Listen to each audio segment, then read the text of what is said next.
Hey everyone, Selwyn here from Wynn Strength, wrapping up the 17th week of the Average to Savage 2.0 training program written by Greg Nuckols over at strongerbyscience.com.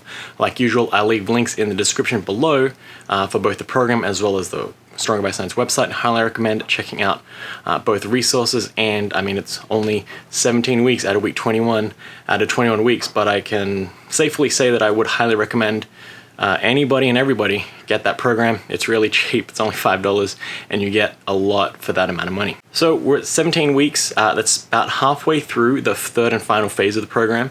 And all of the progress seems to be just tracking on extremely well. And I think it points out one of the problems that I've made in the past, one of my own training mistakes, has been to not stick with the program properly. If I followed that same path here, I probably would have stopped doing the program after the first 6 weeks, basically because those first 6 weeks, I didn't see any real progress. In fact, we saw declines in progress. Second phase, we saw stagnation of progress, so like not really getting better, but not getting worse.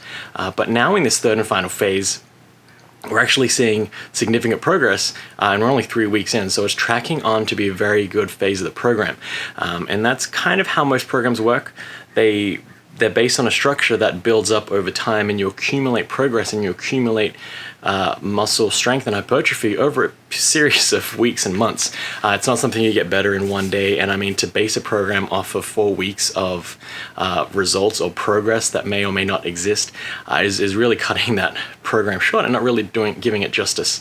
You're not giving it the time it needs in order to actually force and create some changes within the body. And I think it just adds to the point that it's not about one workout. That one workout is, yes, important, but what's more important is what that workout does for the next day and what that next day does for the week, and subsequently how those weeks' workouts equate to a month's worth of working out, and eventually looking at a year of progress. So as you advance along your training age, progress is going to slow down a lot. I generally look at maybe monthly or even like quarterly advances in strength and hypertrophy.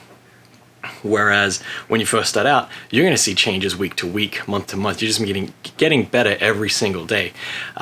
It's going to be hard to see that lack of progress come through, but it will happen and you will stall. But the only thing you can really do is just keep pushing forward and trust the process, knowing that in the end, you're going to be stronger in about a month, 2 months, or even a year later, which is kind of awesome to see after putting in all that work. So all that being said, what I'll do is I'll throw over to some training footage so you can see the highlights over the course of the week. Starting off here with some squats, we have kind of shifted over to a low bar barbell positioning.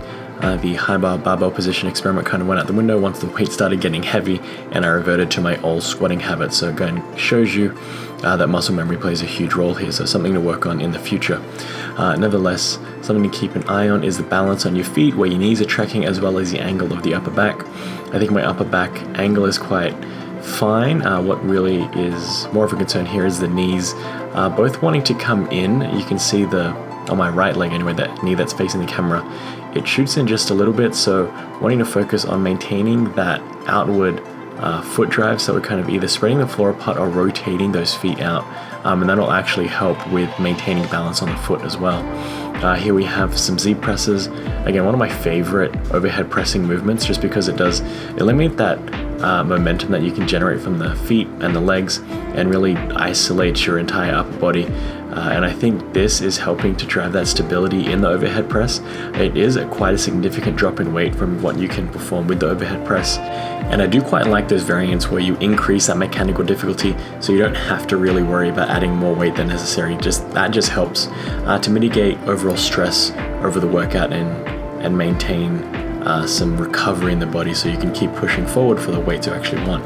Here we're just doing some accessory movements. We had some extra time this week, so we threw in some pull-ups. I do like to throw in both pull-ups and chin-ups. I vary them up depending on how many times a week I can perform them. I always opt for doing the pull-up variant just because I do find it activates a little bit more back and less biceps than I need to. Here we are moving on to the overhead press. You can see a little bit more instability is creeping into the technique, and that's just coming from lack of focus. As the weight gets a little heavier, kind of you revert to your old ways. You need to focus on maintaining core stability, so by bracing the abs, really gripping that barbell hard, as well as bracing the glutes and bracing the quads as well, is something that I noticed helped me in the past.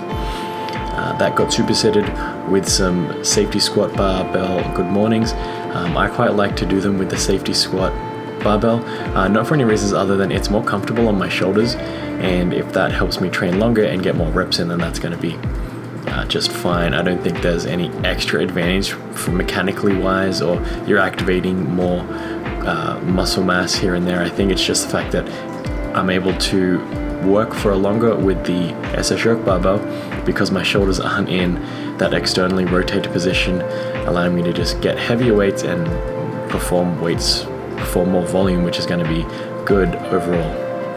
Moving on to the T-bar rows, one of my favorite overloading back accessory work. I quite like it because you are able to get a little bit more volume and weight in than you normally would by decreasing that range of motion. I am using lifting belt as well as some lifting straps. The belts are there just to mitigate any stress on the lower back, just because it's quite a lower back focused phase of training with the good mornings, the accessory deadlifts as well as the regular deadlifts. Speaking of regular deadlifts, we have the regular deadlift session here. One thing I'm doing this phase is to leave the lifting straps for the deadlift anyway for my last working set. So the first 2 sets will be done without any lifting straps, whether that be regular grip or alternating grip, and then for that last set where we are trying to get a few more reps out, like an AMRAP style set, I will throw on those lifting straps so that we can really exhaust the posterior chain rather than worry about my grip failing. I notice that when my grip starts to fail, my deadlift performance tends to suffer. And here we have the final movement for the week, just wrapping up with some feet up bench press. I've been enjoying this movement. I haven't experienced any shoulder issues combining this with a low bar back squat, and I think that's just coming from load management. You're not able to bench press as much weight with your feet up just because you can't get that leg drive, can't get that arch in the back, so all that adding up to some nice healthy shoulders over this phase. So that'll wrap up 17th week of training. Again, you can see how the progress is kind of progressing. Everything's kind of tying up nicely. I'm excited to see what the final 3 weeks of this program will do. Make sure to subscribe so you don't miss out on that final rating and review of the program. But you could probably tell by now it's going to be a very positive review just because of how everything's panning out. This has been Salon from Wynn Strength, and remember, a better life through strength. Average, average, average, E.